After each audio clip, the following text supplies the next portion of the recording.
Hello，大家好啊！歡迎大家收睇《越洋買定離手》啊！下個星期二開始，一連5日就會有皇家雅士谷賽期嘅轉播賽日，大家睇㗎啦。咁所以咧，我都會喺每一日之前啊，都會就拍段片同大家咧傾下嗰一日嘅賽事嘅。咁其實咧有5日嘅賽事，咁所以咧我都邀請咗5批唔同嘅評馬人，都係當然啦對海外賽事非常之熟悉嘅，咁咪同我傾下偈嘅。咁啊第一日啦，皇席錦標賽馬日咧，我就邀請到嚟自英國嘅 John Blance 同我傾下偈嘅。咁 John Blance 咧佢都有個中文名喎，佢叫白朗斯啊。咁啊點解有中文名咧？其實因為咧佢之前咧就曾經咧試過喺香港馬會嗰度咧擔任英文嘅賽事走位旁述員㗎，即係用英文 call 馬㗎啦。咁佢而家咧其實就已經離開咗香港啦，翻去英國嗰邊嗰度做嘢㗎啦。而家佢目前咧就係做緊英國嗰邊嘅 Sky Sports Racing 嗰度講馬，咁都係非常之熟悉當地嘅賽事啦。咁喺第一日個賽事裏面啊，我就會同佢傾到啦，有2位練馬師嘅馬啊，包括就係嚟自美國嘅華特，以及係嚟自愛爾蘭嘅我白人啊。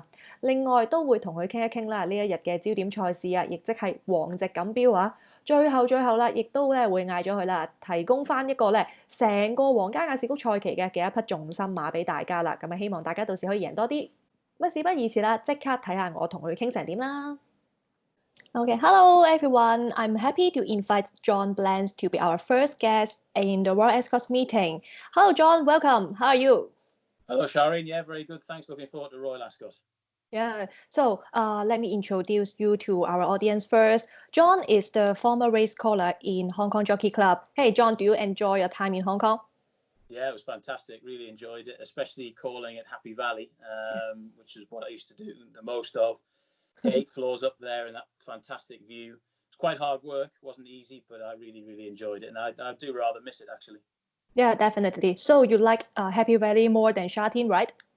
Well, I mean, most of the time I did my calling at Happy Valley, so I got very used to that. Sha Tin, I was more doing the trackside program. But it was all great. If you love horse racing, Hong Kong's a wonderful place to work. Yeah, definitely. I think so. So, and away we go. We move to Royal Escort. So let's get into Wesley Vaughan Army first. Well, he's, as you say, he's had 10 winners going back since 2012, and he's got 7 here today, or 7 for this week. And I think there are 2 or 3 that have got very good chances. I do quite a lot of work on the American racing for Sky Sports Racing here in the UK. And I saw Campanelli win a couple of weeks back. I thought she was very impressive. She's going to run in the Queen Mary Stakes on Saturday. She ran on turf, loads of gate speed, and stuck the race out really well. So I think she's going to go well. And I also like Flying Aletha in the Albany Stakes. 6 furlongs is a bit far in the sense that she's not proven at that trip yet. But I think she showed really good ability, and that was on dirt at Gulfstream Park. And they expect it to be better on the turf, so I think she'll go very well. But it's interesting that Wesley Ward said that his best chance is a horse called Golden Pal, who runs in the Norfolk Stakes on Friday, and that actually didn't win its first race. Showed terrific gate speed, but was caught in the closing stages. But he's got a fantastic record, and the thing as well, Shireen, you have to remember is a lot of the 2-year-olds here in the UK have had a very light preparation because they've been off the track for so long. So. He's had a bit more time to prepare his horses, to get runs into them. They've been stabled over in England now for quite some time. So I'd be expecting Wesley Ward to have quite a good week this week. Thank you. So, but Wesley will not be coming to UK. Do you think it is a concern? No, I think he's disappointed about it. I read an article about it in the Racing Post the other day. But his horses have been stabled here for a while now, adhering to all the rules. Yeah. And yeah, I mean, it's going to be a strange situation at Royal Ascot. I'll be there myself for a few days next week, not having crowds in, not having connections in. And unfortunately, Wesley would have to have been quarantined for a while if he was over here, and he didn't want to do that. So, but I'm sure he'd be looking on from the US and be very happy if 1 or 2 of his horses win. Yeah, thank you. So Aidan O'Brien is now ranked the 3rd in the all-time leading trainer. He already had 70 winners at Royal Ascot. So John, can you share with us about the preparation work of Aidan O'Brien? Well, he's again, Irish racing didn't start till the 8th of June, so it's been difficult for him, although he's got that fantastic facility there at Ballydoyle. Yeah. And I watched an interview which is on the At the Races website, which is very good, which he did with Kevin Blake, and he was talking about some of his main chances. And I get the impression the horses that he thinks are going to run well are all very, very well prepared, and as well prepared as they would have been had they had runs. First day, we've got the 72-hour declarations for the first day, which is good news as well, Shireen. He runs Circus Maximus in the Queen Anne Stakes. One of the top 3-year-old milers from last year, won the St James's Palace Stakes around the round mile last year, goes down the straight mile this time in the Queen Anne Stakes, going to be the favourite probably. I get the impression that one's very well prepared and should go very well. Around about sort of 5-2, 11-4 in the markets here at the moment. It's going to be tough to beat.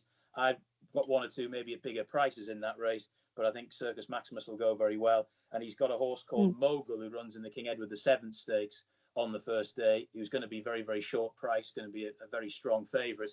But the King Edward VII Stakes and the Ribblesdale Stakes this year are actual trials for the Derby and the Oaks, which of course they wouldn't normally be in a normal year. So we'll get one or two Derby pointers. But Mogul was 4th to Cameco in the Futurity Stakes at Newcastle last year. And of course, Cameco's gone on to win the 2,000 guineas. So it's good form. He's bred to want a good bit further, so the 1.5 miles should be fine. And he's not going to be a great price, but Mogul's a very interesting runner in the King Edward VII as well on the Tuesday. I see. Thank you very much. So on the second day, the Prince of Wales Stakes, Japan is now the favourite with Ryan Moore on board. And do you think this horse can maintain his hot form like last year? I think so. I mean, he was a very impressive winner of the King Edward VII Stakes last year. He's going to be a pretty short price favourite for this. He won the Judmont Stakes a little bit later on. Then he was 4th in the Arc. So the form is really very, very solid from last year. They've clearly targeted this meeting for quite some time. And Ryan Moore, fantastic record at the meeting. He's had 58 career winners at Royal Ascot in his career. And he's been the leading jockey 8 times, which is quite some achievement. And Japan will be one of the horses he's got ringed in the weekly calendar as an almost certain winner. And the great thing for Ryan Moore is he gets the chance to take the best Aidan O'Brien runners, and then he can get rides outside as well. So he's a very, very much sought after jockey. So in this race, do you think is there any other horse can give Japan a fight? For me, I'm quite happy to go with Japan. I'm not a huge favourite backer, but I think given everything that horse has done so far, it's going to be an interesting race, the Prince of Wales Stakes, but I think Japan is definitely going to be the best one as far as that's concerned. Thank you, John. So let's move to the King's Stand. John, do you remember Little Bridge? I do remember Little Bridge, yes. And it was quite a moment for Hong Kong racing. 2012, I think it was, wasn't it, off the top of my head. And of course, at that time, I knew obviously about Hong Kong racing, and I had bits and pieces of knowledge of it, but I wasn't an expert. But I knew that it was definitely something I wanted to experience. And that was a great moment for Zach Purton, the young Zach Purton at the time. And it was a great day. And obviously no Hong Kong representatives now, but it's still a race that I got the impression I did the simulcast myself for the 3 years I lived in Hong Kong, that it was a race that the Hong Kong punters definitely liked. Me too. So which winner of the King's Stand you like the most? Well, as far as 1 second. Sorry. Sure. My 4-year-old's just come in. Charlotte, you're going to have to get out, pet. Okay? We'll have to stop this. Charlotte. I think she's going to be quiet. Sorry. Oh, it's okay. Never mind. Very cute. Well, obviously, Blue Point won the last 2 renewals. And Blue Point's interesting because obviously doesn't run now, has gone to stud. And that Batash's fans will be hoping that clears the way for Batash to finally win this race. But he's going to be a short price. He goes very well this first run of the season. He goes really well fresh. That will probably help him. But I'm not really too sure that Ascot really suits him. So I think there might be some value opposing Batash, who's going to be a short price. He's one of the best sprinters in the world under certain conditions. But I don't think Ascot is really his thing. So I actually fancy a horse a bit further down the list called Tis Marvellous, who is around about a 33-1 chance here in the UK at the moment.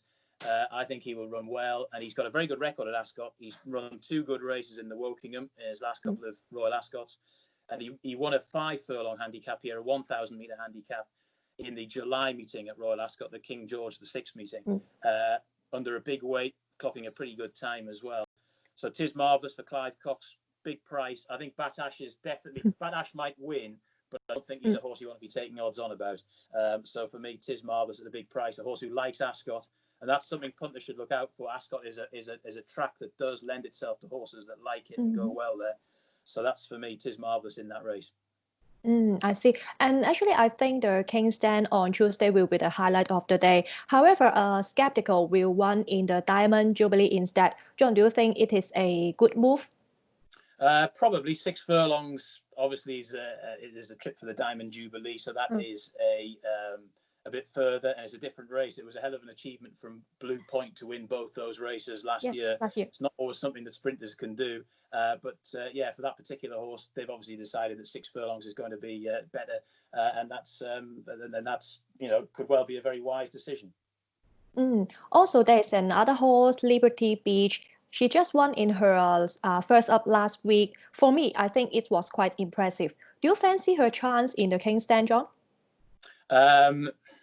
Yes, but I had a list of 3 or 4 that I thought were going to go a bit better, and I do like that line in of horses that have got some good form at Ascot. And like I said before, I felt that it was worth trying to find one at a big price. Liberty Beach is probably better value than Batash, but I thought it was worth going a little bit further down, hence why I've gone with Tis Marvellous. I see. So any long shot? Well, Tis Marvellous in the King's Stand, and just on the first day as well, I do quite like in the Queen Anne Stakes at a big price a horse called Marie's Diamond, who ran a huge number at Newmarket only last week in the Paradise Stakes, and was due to run this weekend at Newbury, but I noticed Mark Johnson's taken Marie's Diamond out of that race to run in the Queen Anne, and got electrifying gate speed. Will get into a good position early. Not saying that he'll win, but I think at those prices at the moment, it's interesting what he'll be in the Hong Kong Tote. But I think he'll go quite well, and he's one that's definitely interesting at a big price in that race, the Queen Anne Stakes on the first day. Thank you. Thank you very much for your time today, John. Also, can you tell us your best bet in the whole Royal Ascot meeting? What is your best bet? I would probably say, well, I was going to say, unfortunately, I was going to say Kew Gardens to beat Stradivarius in the Gold Cup, because Kew Gardens is a lovely horse, but he's been taken out, unfortunately. So probably Japan in the Prince of Wales Stakes. I mean, he's not a great price, but if you're going to have, if lumping on odds-on favourites or short-priced favourites is your thing, Japan in the Prince of Wales Stakes, I think. So I will mark it down. Thank you very much, John. I hope we will meet soon in Hong Kong or in UK someday. Cheers. Thank you very much. Likewise, Shireen. All the best. Thank you. You too. 好啦，而家我就總結翻頭先我同阿 John 嘅傾偈內容啦。皇席錦標嘅心水啦 ，John 咧比較中意2隻馬嘅，一隻嘅2D，一隻賠率好分啲嘅。2D 嗰隻就係1號嘅巴特殊啊，至於好分啲嗰隻啦就係6號嘅妙絕。咁喺呢場賽事裏面啦，我都會提供翻一隻馬俾大家嘅，就係頭先問到阿 John 意見嗰隻啦，11號啊隨意海灘啊。